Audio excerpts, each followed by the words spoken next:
Hello there, and welcome to a brand new episode of Talk Music Talk with Boice. I am Boice. I'm your podcasting host. Thank you so much for listening, for checking out Talk Music Talk.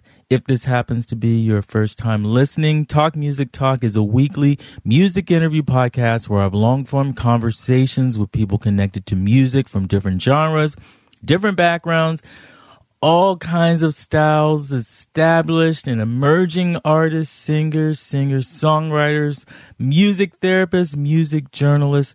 And on this episode, I had the pleasure of interviewing someone. I have been following their career since 2016 when their debut album came out, Music for Tourists. I am talking about singer-songwriter Chris Garneau. He has a spectacular new album out. It is called The Kind, just came out. I believe it is his best, and it will definitely be one of the best albums of 2021. I already love it. I have it number one so far. We talked remotely, me in Brooklyn, and he is in upstate New York. In this expansive hour-plus conversation, Chris was very candid.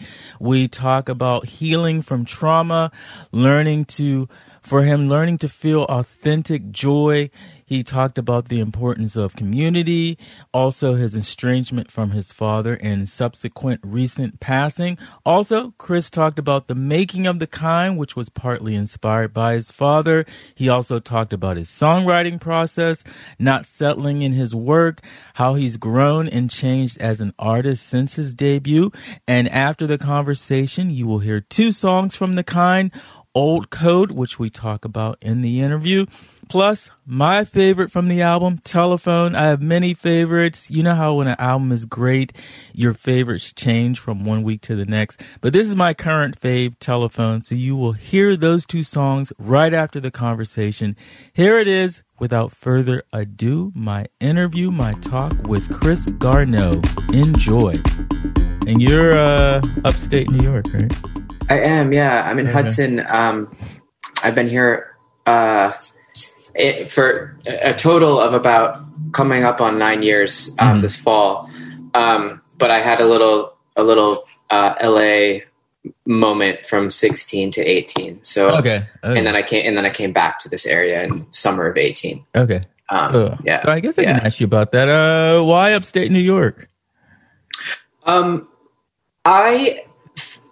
I was introduced to this general area. Actually Hudson specifically, back in 2009, I was composing music for a dance company that was doing summer residencies up here. They were a Brooklyn-based company, but yeah, they would be up here for 2 to 3 months every summer, and that was my introduction. I kind of kept it in the back of my head a little bit, like as a place that maybe I would, I don't know, like not live, but I thought I would maybe come up here and just hang for a few months and maybe make a little record, which is what I ended up doing a couple years later, at the end of 11. And then I was about to make another move. So I had been in Brooklyn for about 10 years at that point. Okay. And I was about to make another kind of big life, shift. I was going to move to Montreal or Los Angeles. I was two very different places, but I was kind of like, in between those two. But I had been in New York for about 10 years at that point and felt like I needed a shift. And so I was here for 3 months making this little record. I rented like a little carriage house, and then this farm situation came up where a private farm, not a working farm, but this family offered me a cottage to live on and kind of continue making my album if I was sort of able to help out with like farm stuff, chores, and taking care of animals, and that felt kind of crazy, but I really loved it. I'm a huge animal person, and I grew up like not at all in rural life whatsoever. It was very like New Jersey suburbs and some other places too, but ultimately I don't know, it was very freeing after being sort of having a some ups and downs in New York City for the first 10 years of adulthood. It felt really like a moment where isolation and reclusiveness really was a huge benefit to me. Okay. I think that an extended amount of isolation and reclusiveness can be ultimately not good for people, but it definitely served a purpose at that time. And I was able to finish writing and self-produce a little record while I was there. And then I ended up living there for almost 4 years on this farm, which was kind of beautiful, but also I went into like a music hiatus and just got like a bit dogmatic as far as like how I thought people should start living. So I just like got a little too carried away with some kind of, I don't know, with like, I don't even know. In any case, that's a long story, but yeah. Was that a forced hiatus, or it just like naturally, organically happened that you weren't going to do music for a while? Well, I think that what was happening at that time was that I was there are a few different scenarios. So one thing was that I had a lot of trouble with my label at the time, and I wasn't being paid any money for several years in a row. And so I was very poor, and I had to work other jobs, and I had these contracts that I couldn't get out of. And so I was trying to figure out the legal side of that. So it was actually just literally difficult for me to actually earn income at that time. Unless it was like on the publishing side, like a licensing for, film or TV, I wasn't being paid for years. So it was crazy. And additionally, so it felt, in that sense, convenient to be living, for very, very cheap, in this area, and especially on this farm property. And then, kind of partnered with that, I was also having some existential, just good old fashioned paranoia and existential crisis, kind of like global warming, climate change, like traveling was freaking me out. So I didn't want to tour anymore. Okay. I ended up like really giving myself a lot of responsibilities on this property, sort of looking back. So in order to like not be able to do music stuff, I see now, now, but at the time I didn't really understand that that's what I was doing. Okay. And so on and so forth. So it was kind of like, that this is probably around 2014. And I think a good year and a half or 2 years into that, I was like, I don't like farming. I don't it's hard work. This is like really, I don't really know what I'm doing. And I liked sort of smaller scale, like homesteading, but I like nice things. I don't know. I got like, it was not fully me. I realized that like I could take some pieces of that and kind of work it into my actual, life, but that like music was what I did. And it was bizarre that I had kind of just pushed that away but necessary, like no regrets. It was what it was. I also, was feeling like, assigning these roles to ourselves as artists kind of started tripping me up a little bit. I was like, why am I just a musician? Like, can I not do it? That's when things always start feeling kind of wonky for me too, is like when we're like this very specific role, you're a producer, you're an actor, you're a musician, you're a painter. It's like, it really sets you up. It's a lot of pressure, And so it kind of sets you up for potential failure, because if you're not succeeding in that one, realm, you start to you can come down really hard on yourself. Because it's like, who am I if I'm not Chris Garneau, the musician? Right. Yeah. So I wanted to find other sources in my life of, or other things that were beautiful and that enriched my life on another scale, a very, very different scale. And I did, and I did love those moments, and I did love those years. But ultimately, I also felt like I was maybe that was not fully me either, and that there were ways of taking a little bit of all of those things and kind of putting them together, which I guess is sort of where I'm at now. Yeah. Were you ever concerned, like when you move to upstate New York and you're working musician, like how that will affect your career? I wasn't really. I mean, I think that the most important years for me, or the ones that were most formative for my career, were really early. I think that, playing out in New York City in the first few years that I lived there, which was like 2002 to 2006 or 7, those first 5 years were really crucial for me to play as many shows as I could. I started getting a little following in New York, and then that kind of started to spread a little bit. And by the time I finished my first record and released that in 2006, there was enough of a platform. I had enough of a platform that I don't really think that leaving the city 5 years later affected my career. If anything, I still toured all the time.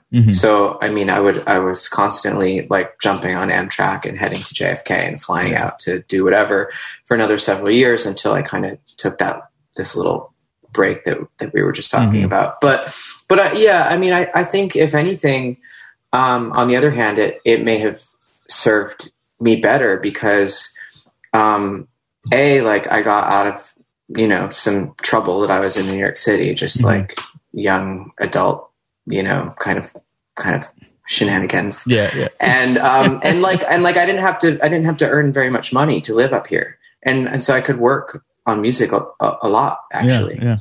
So even though I was doing this whole, farm life, I was still making music. I just wasn't immersed in the industry, I guess. Okay. And how has it been, that life over those years and then leading up into lockdown and quarantine and all that? Is there much of a difference when you're on a farm? Yeah, well, so just for just to kind of clarify those years a little bit. So then in 2016, I moved out to LA. And then in 2018, which right after Trump got elected, actually, I was looking at apartments in LA on election day. And I was like, is this, what is, my boyfriend and I were like, should we be moving to a city or should we be moving to a bunker in Canada? What the fuck is going on? And so, but we rolled with our plan and then, I was still in legal proceedings with a couple labels at that time. So money was still very, very difficult for me. And by the time in 2018, when I moved back to the upstate New York area, where I still live now, I really, going into quarantine, it's been, I was making a new record this past year, so I wouldn't have been on tour anyway. Okay. So it didn't affect me. I may have done a few one-offs, a couple festivals here and there, but generally speaking, I wasn't promoting a release. Yeah. But I don't remember what the question was. Was it living there pre-quarantine all those years and now, how has that affected you? Yeah. Does it change honestly much? I feel really, really grateful to be living here during this time. There's always a little bit of the grass is greener scenario wherever I am. I definitely like having a base and a proper home and comfort, and I find comfort and safety in that. I wouldn't say that I'm super transient, but as you know, as a person who's toured for most of my adult life, I kind of get a lot of that energy out in that way. So coming home is really more sacred and special to me. And so this community, and so now I live in Hudson proper, it's a very small town. Technically it's a city, but I mean, it's a small town, you know, it's between 5 and 10,000 people, depending on the time of year. And, it's a really close knit community, and people are really there for each other. And, you know, whether at the very beginning of the pandemic, I was in the desert in California, and I just hit the road and came back to New York as fast as I could because I wanted to be in my house. It was obviously a very terrifying time. And I was so relieved to be home when I got back here. You know, there are a lot of artists living in this area, but equally there's a lot of people who know how to live. I mean, who really know how to live during hard times. I mean, you know, this is farm country. There's also, you know, a lot of people with real craft. So we started seeing, you know, community fridges going up all over the place, people making and delivering masks, you know, people shopping for elders, you know, just that kind of, it was really the first time in my life that I started to understand what community meant. That word was always so ambiguous to me. And I think I always thought of community as something more social and more interactive rather than love and care and help. And so that it's pretty amazing to like have such a huge word start to define itself for you over the course of time, you know. And I think that this area has aided in that in that definition. That's beautiful, man. So when did you start working? What became The Kind? Like, what was the first song? Did it start as the first song that you used to be an album? It was actually August of 18. I started writing what would ultimately become what was the first song for this record, which I released a year later in the fall of last year. It was a little while, and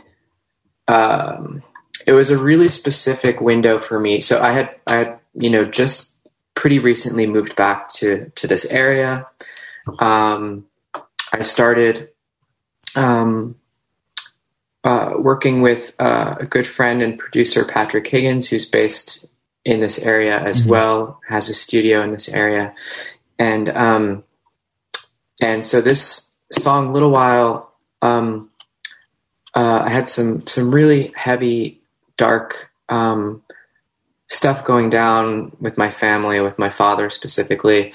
And he ended up passing away a few months later, but under very horrific circumstances. And Little While was really like the first track from this album that I wrote, but that actually was a really defining moment for me in my life, in the sense that I was starting to stick up for myself. It felt like the most round, whole song that I had written, maybe not ever, but certainly since my first record. Like I compare my energy and my just kind of the way that I have come to create this album was very similar to the energy that that was fueling my first album, which was just like raw and not, and really not having to think much about, I wasn't really trying to make work. The work was just coming to me, and I was just sort of this vessel for allowing it to come out. And, of course, you know, they're basically 20 years apart. So, I mean, I would, you know, like to think that this work was made on a very different level, and that there's a lot of, you know, hope, maturity and evolution and whatnot. But in the sense of like that energy that created they were very similar processes. And yeah, so that was the first track, was Little While. And then, from there, that just kind of led to this domino effect of just like one song after the other. And, my father passed, and, I started to have a real sense of healing from sort of not just his death, but his death was sort of a marker of a point for me to start healing from all of the trauma in my life, for my whole life. And what I did just shortly thereafter was to really start getting into the writing was I basically made what I have been referring to as maps of my life, which I essentially like wrote every single year that I've been here, and just started, and I started to like piece all of these papers together. So it started to create these huge posters basically, and just wrote everything that I could remember about every single year basically. And those, ended up serving as these sort of, it helped me kind of orient my experiences, my traumas, and start to be able to connect things that, of course, like, you know, if I had maybe done this in therapy or had been, you know, with, you know, a professional, it would have been much more obvious to them. But it was things that I had just never really linked before. And it was mind blowing, and also made the most sense, simultaneously. And so that was really what I considered to be like the beginning of this healing process. And it allowed me to create the work for this album, which felt very cohesive. And very, very much a bracket of like a 2-year time that was very clear. So you made that map with the intention of these are things that could come from this map that I would like to talk about on this next album. Was it that intentional? It wasn't necessarily for the writing of the album. It was just for me. Okay. It was for me to start understanding why, like just why everything. I mean, literally, why did I do this? Why did my life end up this way in this year? How did it then get to here 3 years later? You know, why at 14 was this happening? And it's pretty astounding to just have those things laid out to see what you can start connecting, because it starts becoming really, really obvious. Because I've noticed in my own life, you know, there's things you're like, okay, I do this, or I'm like this because of, you know, this past trauma. So once you realize that, like, I guess there's still like getting out of those patterns of what you kept doing to break out of those patterns. So if you got to that point where like, now I know this, but now how do I stop doing it or repeating? Definitely. I mean, the biggest epiphany really throughout it all, and I didn't arrive at this completely alone, that there was some help from an older friend of mine who's kind of like a parental figure to me, was really that because of so much crisis-based trauma that happened as a child into my teen years, crisis became completely normalized. I was conditioned to be in crisis. So if I wasn't in crisis, I felt weird. I felt uncomfortable, and I felt like I didn't deserve to not be in crisis. Yeah. So that was the most eye-opening piece of it all. And that ultimately, that was really early in this process too, like regarding like the maps and like in my father's passing. This was all really pretty much the jumping point for the rest of the record to be written. It was really sobering and really, I started to feel joy, which I had never felt really, not like really, maybe in pieces, like in moments, but I didn't feel like actual joy in my life, until I could see that I was allowed to have it. And,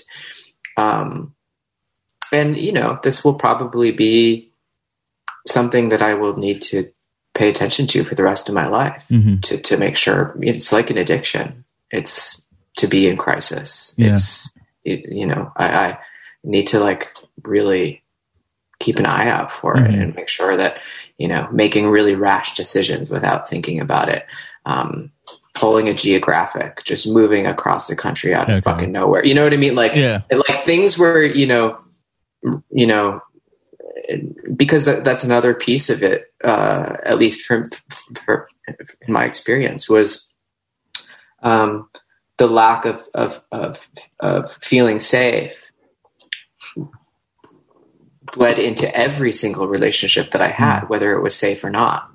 So even the good relationships were deeply, deeply affected. Without you even knowing. By that. And it's happening Totally. on an unconscious level. Yeah. So was your father's passing? I wouldn't like, no, go ahead. Go ahead. So was your father's passing? No, the spark? It was, he and I were estranged for almost a decade, before he passed. Yet he was very, very present in the rest of my life before that. Oh, I know. Yeah. And so, there was no choice for me, without getting into too much detail, because it's actually just not worth it. It's actually easier to talk about in a more general way, but,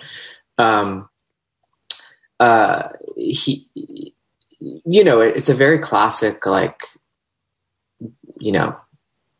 you can't save someone who doesn't want to be saved. That's the story.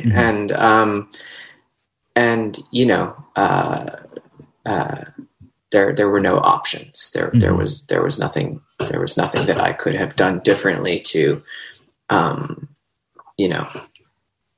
what's that? That prayer that I think it's a prayer that they use in AA, but it's like, it was a prayer before that. It's like, grant me the serenity prayer. It's like it's the things I cannot change, all that, it's very much that it's, and so, there are a lot of prayers, and and we can say them, over and over again until the day we die, but to actually be able to really feel them and practice them is a different situation. And I think when I was able to tie, what I was just talking about earlier, this kind of borderline addiction to crisis, to my relationship to my father, I was able to start to see that I had a path somewhere in the middle of that could be brighter. And so, when he started to die and ultimately passed away, that was certainly the spark for the beginning of creating this record. Because the album opens up with Old Code. And the first, like, I need a little time, Dad. Because I think maybe part of what I connected to the album, because it's like I'm estranged from my dad for 3 years and my mother for a year now. So I think there was probably some undercurrent that I felt like before I even read that, that you were estranged from your father. So it's like, was Old Code like synthesizing these feelings you had about him? Because like you were saying, like when, even if you're not talking to someone, having a relationship with them, you're still having a relationship with them. Oh yeah, certainly. And yeah, so I mean, in your Old head. Code, right. Yeah, Old Code, I mean, it really reads like a letter, those first two lines, I need a little time, Dad. We can make it better. I need a little space to breathe. Our actual thing, 3 lines from an email that I wrote to him, circa like 2008 or 9 or something. And those 3 little lines, I ended up just grabbing and started serving as like this missive to him. And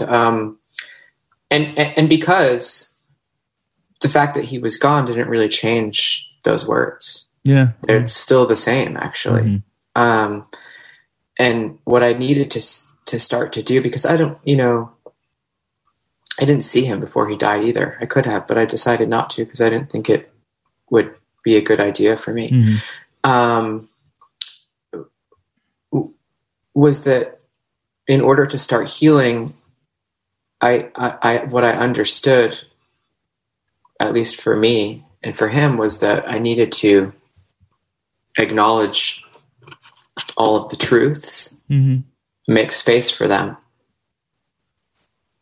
and then just kind of let them go. But letting go is such a, it's like synonymous with closure. And closure has always been like, this also almost gets into forgiveness, which is like, it's almost like religious closure. I'm like, what is that? I don't understand what that is. Closure is like, gets into like denial territory. And it also, it wasn't comfy for me to think about closure in that way. It didn't make sense. It actually it wasn't possible, really. So it was more about acknowledgement. And then I think the next lyric or 2 later is like, there's space to freeze. Like, I want to, like, they'll be here, but they'll be frozen. Okay. Those things are not going to go away. They can't. It's impossible. But they don't need to be blooming and blossoming and in front of me all day. Yeah. But to pretend that they don't exist, that's part of what closure always felt like to me. Okay. Was that we're like wiping the slate clean. And that's when I'm like, no, I'm not doing that. It's going to come back. It's coming back later. Is forgiveness a part of that, or a part of closure, or? I mean, I wouldn't say that. I guess they're not synonymous, closure and forgiveness, but they're related to me in the sense that letting go and closure to me are you can let go of something in a healthy way, but you have to do that after you did the work part. Yeah. You can't just let go of something. Yeah. So, and that's what closure kind of feels like to me. It's like, or forgiveness. It's like, what does it mean? Like, what does it even actually mean? I don't really know. It means that even the word itself, closing, you're closing. What do we close? Windows and doors and cabinets. Yeah. You know what I mean? So it's still out. It's on the other side. Like, that's not a way. That's not a way to execute a healing process. Yeah. Like how people say now, we need closure by not doing an impeachment. Right. And it's like, well, that doesn't end anything. No. What does that do? That's an off the hook kind of thing for whatever the abusive side was, or the perpetrator, or the whoever in question. Yeah. And I don't buy it. I'm not into it. And also, like, if that works for people, I'm not here to like tell other people how to grieve or how to let go. Yeah. But for me, I can't.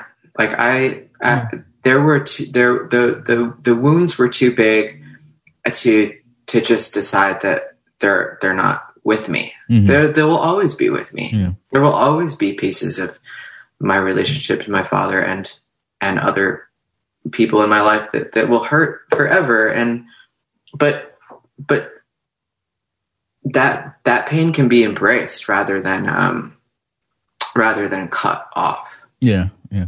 How do you grieve for somebody that you didn't have an, day-to-day relationship with, a physical relationship with? Like, what is the grieving process for that? It's a really good question. Well, I think that in the beginning, it was really important for me to write down all the things, all of the things that were done unfairly to me and to him, because I am not, innocent in this. There's two people involved. And so, which is kind of what the second song on the album is about, not the child. Like, you weren't the father that you said you were, but maybe I wasn't the son either. Yeah. Like I fucked with your shit too, because I didn't know how else to deal with it, because I wasn't being shown a very good example. And Christ is Chris, right? But so I mean, I started by writing out the truths, the facts, as much as I could. And then when I started to feel guilt regarding him, and this was part of the grieving process, was that as soon as I started feeling like I had done something wrong, I came to understand that his actions were still controlling me. Yeah. So that there was something deeper, because guilt sucks and it doesn't feel good, but it's not that bad. There's usually something worse underneath it, or shame. Shame's the bad one. Guilt, at least. Guilt is more positive based, because you're trying to figure out what you did wrong, but they're super connected. And so this whole album for me was a lot about swimming through shame and guilt and trying to find what was really, really, really underneath all of that. And that was deeply painful. And that's when I started to grieve my father. Yeah. Was when I could really, really start to look at what made me the most feel just absolute despair and so sad for him. And then the anger started to subside, because I could at that point start to see him as a person and not as a father who failed. And that was how I started to grieve him. Okay. By loving him. Yeah. God, I get that. God, that's very touching, Chris. So for the songs, how do you know, where do I go? You have the 10 songs, right? Does it stop at 10 songs? Did you, from these maps, did you just write 20 songs? Or what? What are you doing? On a day-to-day basis, or are you just writing every day? I was on in this process. Yeah. It was the first time that I really, really wrote and wrote and wrote. It was a lot of, writing and rewriting and editing. And, I would say it was about, I think I've actually done the math. I think it was around 70% father stuff and 30% love stuff. Yeah. Love life stuff. And, eerily those could be connected too. So, at least, in the sense that, you can be writing about, because love is just, it affects the same parts of your of your soul, ultimately. And within, romantic relationships, absolutely shame and guilt play huge roles. So those things started to really bleed into each other, which was complex, but was really like intriguing. To start to understand how I could be writing a song about my dad and then be like, oh, it's just also about my ex, that sounds, I know how that sounds, and that's not how I mean it. I don't mean it in that way.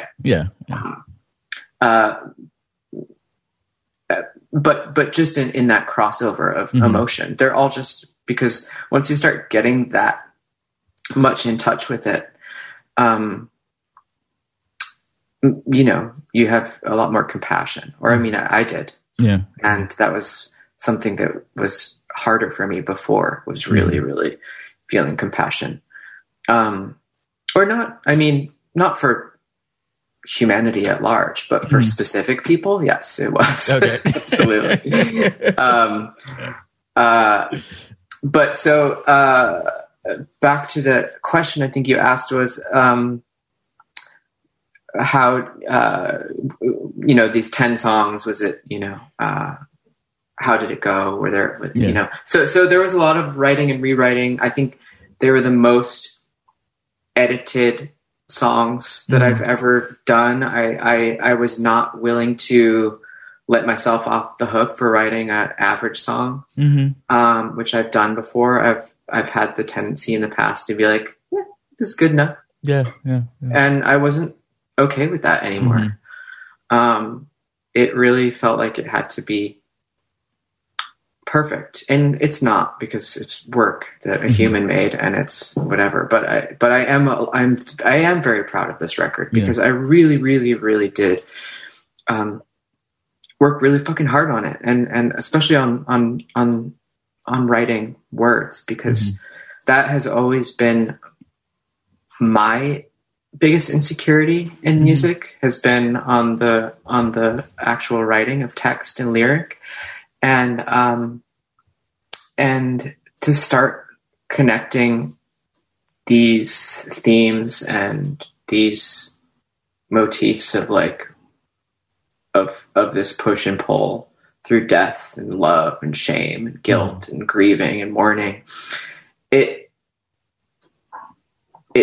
that was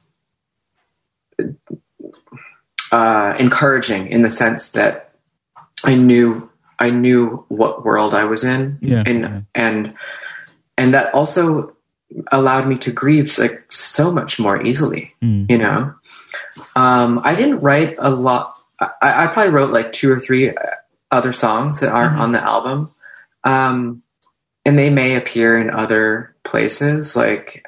Things always have weird ways of working into each other. It might not even be an album. It could be something else. It could be this pilot that I'm working on right now. It could be some other project. Who knows? But it could just be, the music that then ends up getting, new words to it. But I think ultimately the last song that I wrote for this record is the last song on the record. And that was, it's called So Slow. And, it's really about gratitude and not taking things for granted, especially real, true love. Because I have done that. I don't want to do that again. That feels bad. And, I see other people doing it, and it makes me sad to see people taking each other for granted. Do you think that's one of the reasons why it was so important for you to get this album right, as opposed to, good enough is enough, like you said in the past? Because these things meant so much to you. Absolutely. Yeah. I couldn't, I don't think that, I hadn't even really thought about it like that, but it's absolutely true. I did not feel that I could settle. because that in itself is kind of like making a deal. It's like a little bit of a pretense. It's a little bit of a, and I'm just not able to do that at this point in my life. Yeah. And it's one of those things that only you would know that, basically. Like, you could get away with that with good enough. But it's like, for yourself, like, your art should mean something to you before it even goes out into the world. Yeah. Yeah. And I think that I would argue that, you know, I mean, it's like working out at the gym and like doing a half-ass job. It's like you're only hurting yourself. Yeah. So what's the point? Like, if you're gonna go, do it. Like, like what's the, like, who are you trying to fake? Like, you're not gonna come back. Like, so, you know, I would say that already I've seen the benefit from that just in the reception alone from this album, which hasn't even come out yet. But just even with close friends of mine who I've shared it with, who I don't really have like yes men in my life. I mean, I think that some of my closest friends in the world, I know that they love me, but I don't think that they love all of my work. I know that they don't. I mean, I know they don't. I know we would never be friends. I wouldn't try to, you know what I mean? Yeah.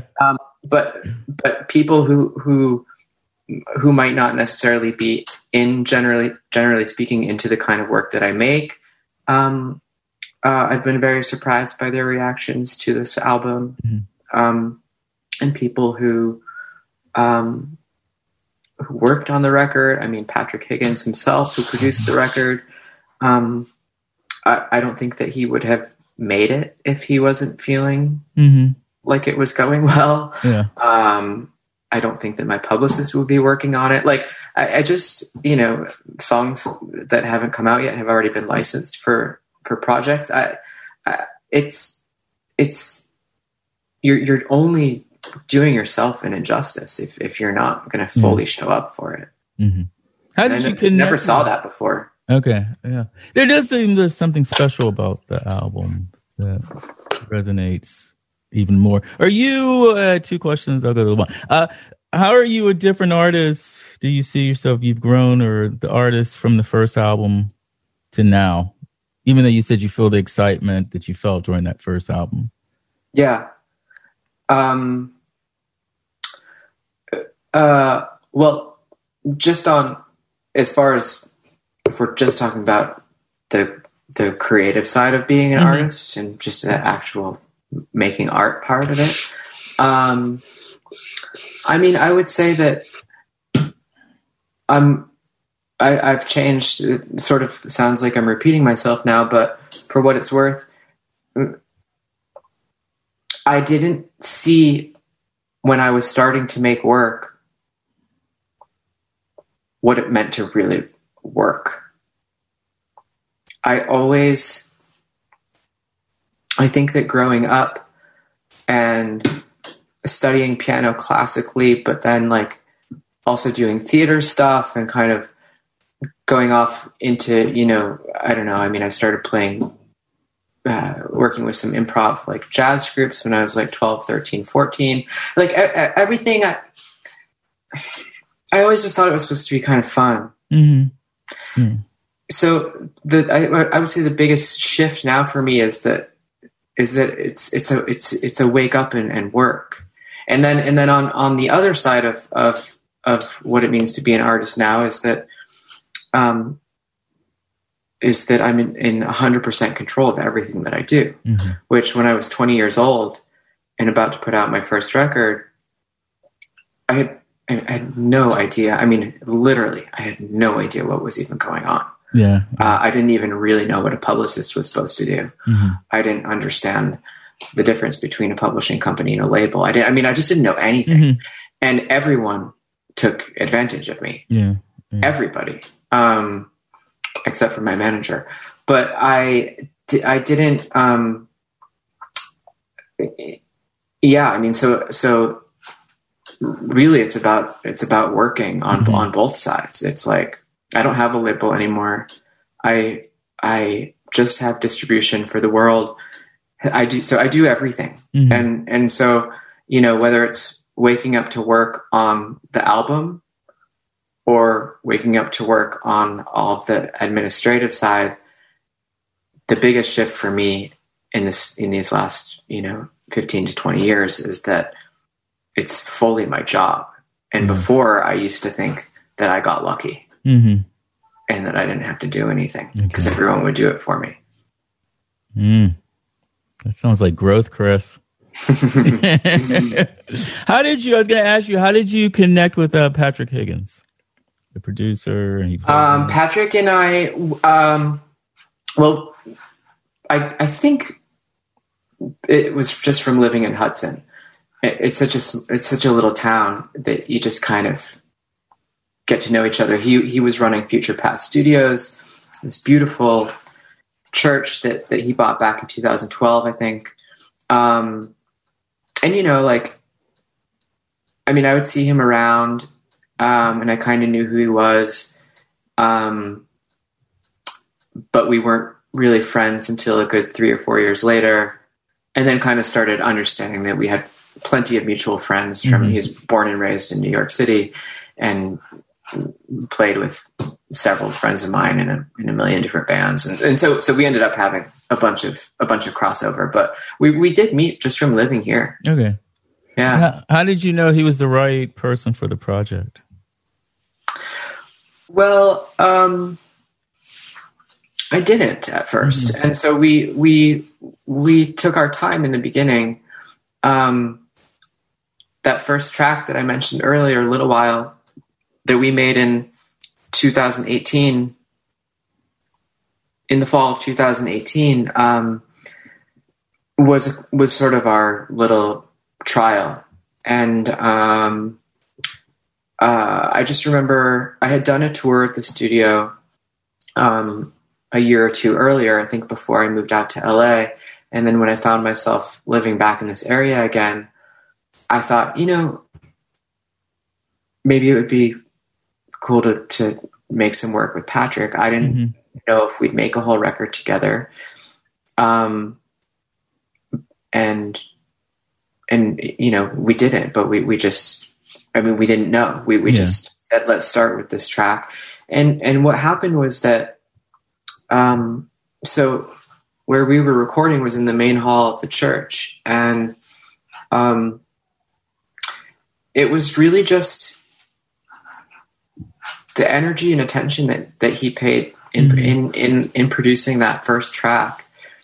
It was basically live. I mean, I was playing piano, doing piano and vocals together, which can be really tricky, but ultimately that's how we ended up doing almost the entirety of this album. And it was just his patience. Things sounded beautiful. When we started to mix things, we were absolutely on the same vibe about everything.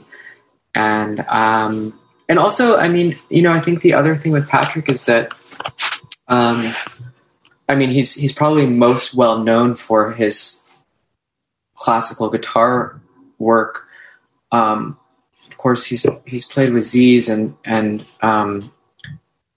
produced countless records, but he comes from a classical background, as do I. Yeah. And also he's a beautiful pianist as well. And he also played drums and guitar all over this record, and bass. It was really just the two of us that played on this album, with the exception of some string arrangements. Yeah. But yeah, so we have that connection, as far as the classical music realm goes. I feel like we sort of exist in this ethereal space, and then also just working together in a church felt more appropriate than any other space, especially throughout, you know, grieving and and then into this pandemic. I mean, the biggest push that we did was post pandemic. So we weren't seeing anybody else, you know. It was his partner was living with him in the church. So it was her, him and me basically for 6 months or so until October. It was really, we were kind of potted together. And we were all mourning, this last year, not just, it wasn't just about my dad anymore. It turned into this great, much bigger thing. Yeah. Yeah. What is it you look for or need from a producer? Like someone who says, okay, Chris, you can, one more take, you can do that better. Definitely that is really good. I mean, there was, when we recorded The Kind, the track, The Kind, it was really intense piano playing for me. And I don't really play classical music anymore. I mean, at all, actually. And the piano parts that I wrote were really, really complicated and were really hard. And I was having a really hard time with it. And I actually didn't know if I was going to be able to do it.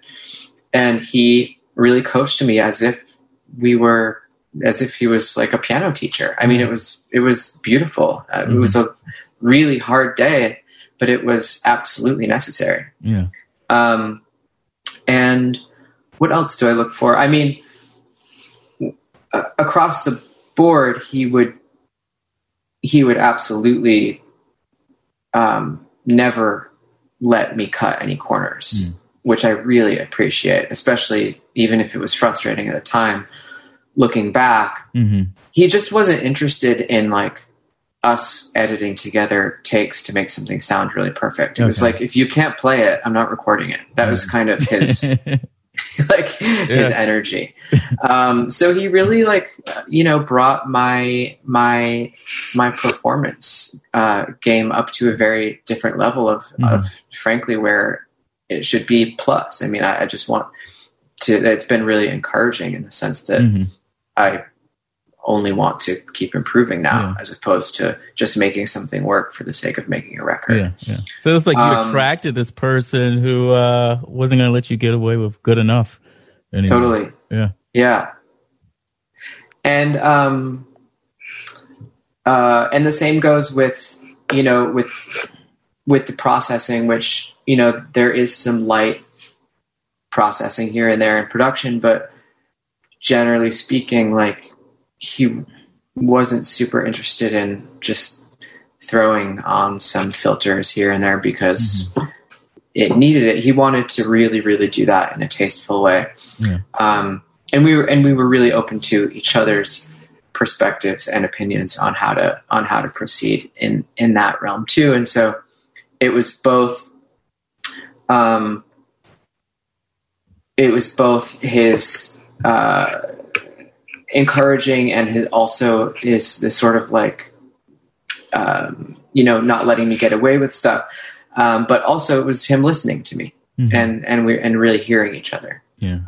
And I felt like I really knew what I wanted things to sound like, and also the songs were, for the first time, were completely complete when we started recording them. These were finished songs from front to end. So he didn't have to kind of, start co-writing stuff with me and start editing stuff. So I think he really had the ability to produce, as opposed to someone coming into the studio with like 2/3 of a song and, a random bridge that needs fixing and, so I think that was helpful for the entire process. And that also allowed us to be more efficient. Just not getting into overproduction territory. I think that he felt like the songs didn't need it.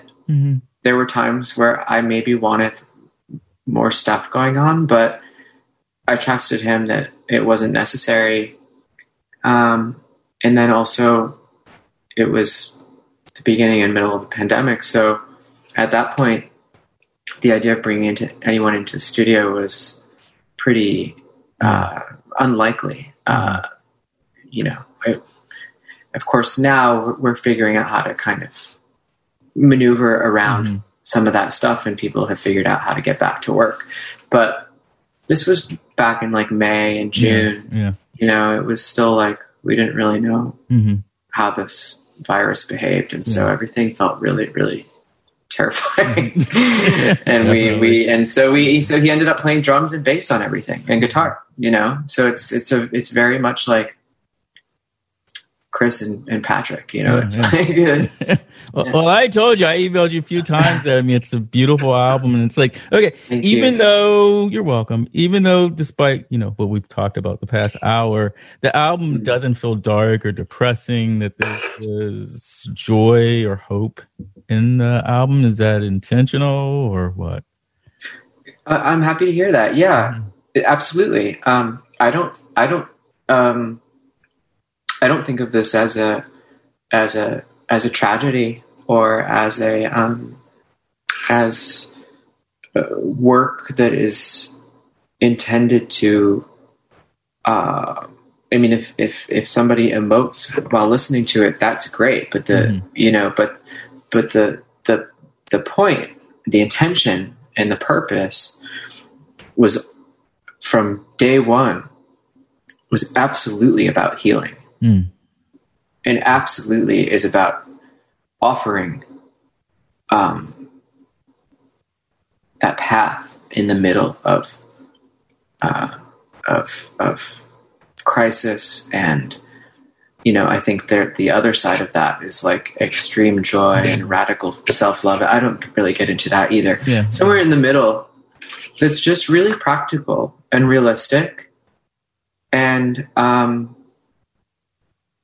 neutral, and there's joy in that, but it's not realistic to no one's sitting in joy like eternally. Like that's just not real. Like I don't know. I mean, maybe some people feel that, but I don't know who they are, and I'm not friends with them. It's just there's a reality to living on this planet, and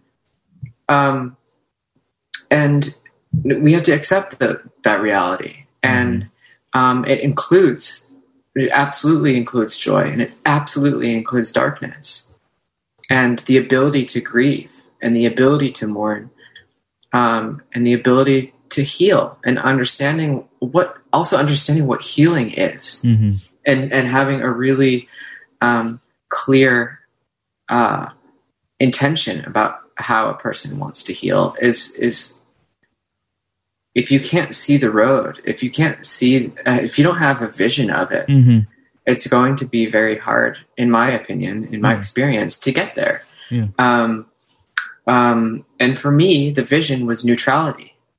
It was not nirvana or, you know, heaven or fucking, I don't know. Like, I'm like, no one's getting out of here alive. We have to face what is right in front of us every single day. It's not going to go away, you know? And so that's what this record is about, belonging too. Like that's what I started to feel, was that, especially the title track, it kind of sounds like it's about relationship stuff, and it has like some frenetic energy. It kind of gets into some mania, and it actually does cover a few different narratives. And I kind of like that about it, because it's kind of jumping around and it feels a little crazy, but it's ultimately it's about what it means to belong here, which for my whole life I thought that meant to a group of people, and it doesn't at all. Like almost not at all. Like belonging is something so much bigger and universal. And it's so hard. It's so hard to feel it, and you're not going to feel it every day, but having the vision is really helpful, as opposed to just reacting to every little, insult and offense. You know, it's more somewhere in the middle of all of that. Sort of being like your own center, that, you know, everything else around you may be one way, but you kind of control your response to it in yourself. And that. Yeah. Especially if you have the ability to control it, I mean, or how you respond to it. Yeah. Somebody was, I'm trying to remember how this went. I was driving to my friend's house, and I mean, this gets into like, I don't even know if I should tell the story. I was driving to my friend's house. If that helps. Okay, that's good. I was driving to my friend's house. It's like 45 minutes from here. And for some reason, it just felt like a day where like everybody on the road was driving like a crazy person. And I was talking to him while I was driving. I wasn't holding the phone, but over the car phone. And I was like, well, it's not me, it's everyone else. Yeah. And he was like, well, actually, how are you responding though to it? You know what I mean? And then, I mean, we were just laughing, but it's that. It's like you said, really, it is. It's that response. Yeah. Where are you going to choose to put your energy, and how are you going to reflect it? You might die. That car might run into you. Yeah. Or it might push you into another car, and the person next to you might die. Like, we don't know that all of that could happen at any minute. Yeah. So yeah, it's really like, I've had this tendency for most of my life to have very, very strong reactions to bad things. And I always thought that was a good thing about me. And it to a certain extent, it is. Like, a little bit of it, though. Yeah. But not too, like, you have to be careful, because sometimes that energy is being misused. And in my experience, I think that I may have been trying to show strength in the wrong places and in the wrong times. And so you just kind of collect it all and like reshape it and then kind of try again. It's like, otherwise any external event is controlling your moods, your emotions, which kind of ties back to your father. It's like, you didn't have control over your father, but you have control over your response and how you use what happens to you that you didn't have control over. Exactly. Yeah. Exactly. Yeah. And did I leave anything out, Chris? Is there anything? I don't think so. Or what do you want people to walk away from the album with? So thorough and really, I appreciate like you going there with me. Yeah, I really do. That means a lot to me. Thank you. Sure. Yeah, no, I don't know. I mean, or what would you like people to feel or walk away with or see when they listen to the album? Yeah. I think it's really, I think it's been said, but just to reiterate, like, I really, really hope that this album can offer people an opportunity to heal and to potentially mourn someone or mourn everyone who's passed, and really to start thinking about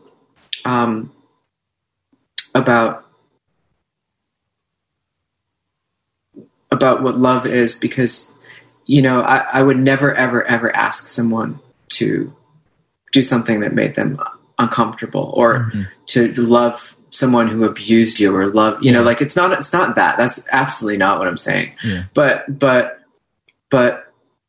we always know that when, in all the history books and in all of the research that has been done by incredible scholars over the last, dozens of years and centuries, is that when people commit abuses and do horrible things, something was done to them to have made that happen.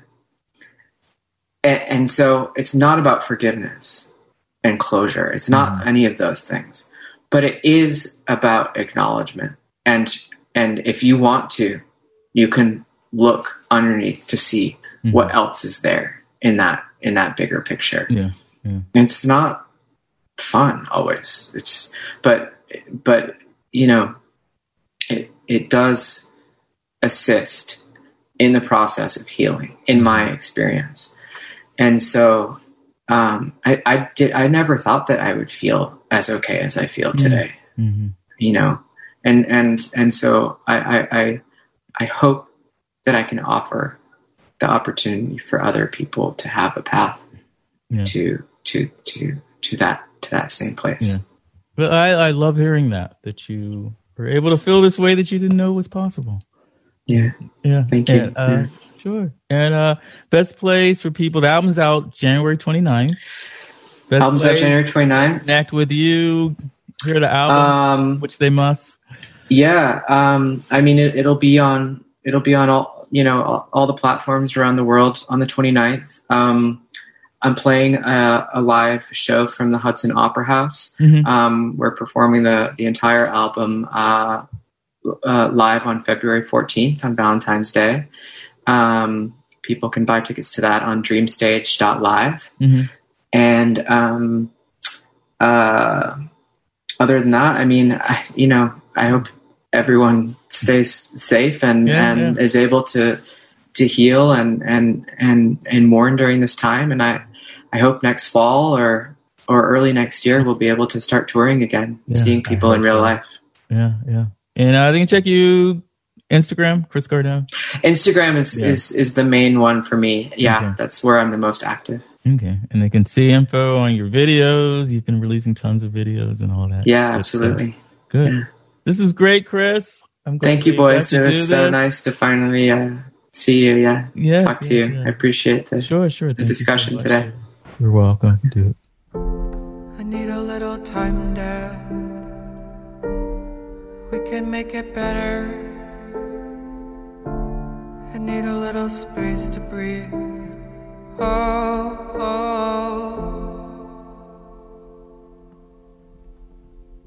The paths we made like maps.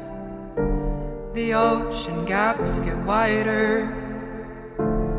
There's a space to breathe.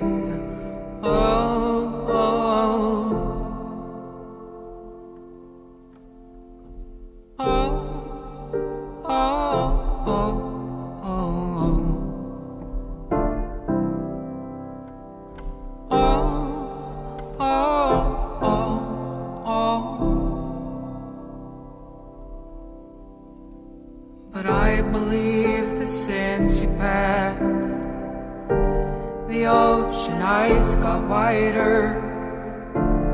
There's space to freeze. Oh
got sick in a honeycomb.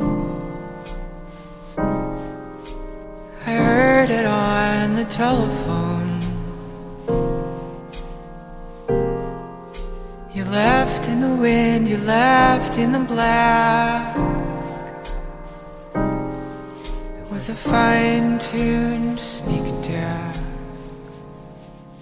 Though the wind never scared me truly, even pain could be kind and dare to soothe me. I know you loved me truly, ooh, but we don't love one way, do we? But we don't love one way, do we?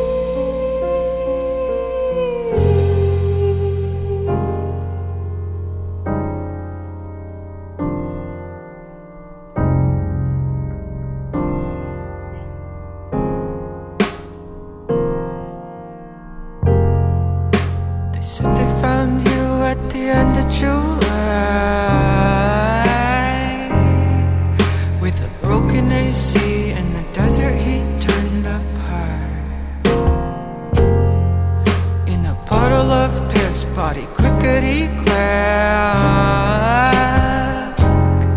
They never cared about you, you were never coming back.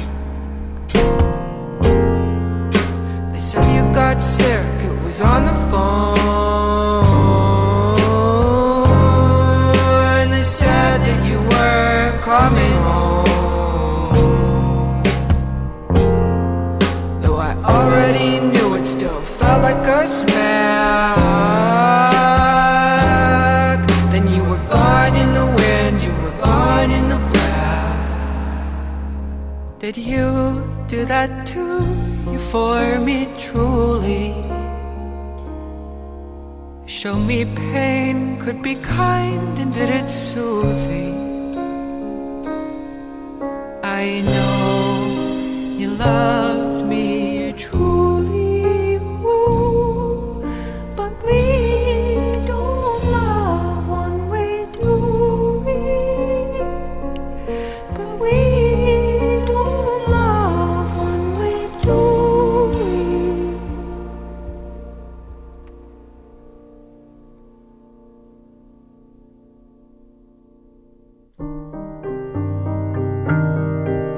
I heard you're going home. I heard it on the telephone. I broke rules of astrology. I owe you an apology. I'm so sorry. I'm so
The last thing that I said, I meant it truly. I know you heard, 'cause that day you crossed right through me. You know I loved you truly, ooh, but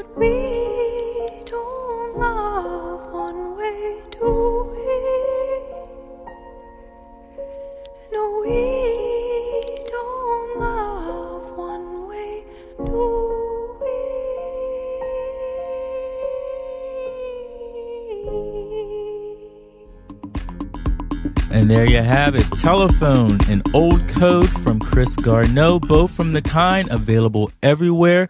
Make sure you get it. You will not be disappointed. It was a pleasure to talk to Chris, and I just love what he does.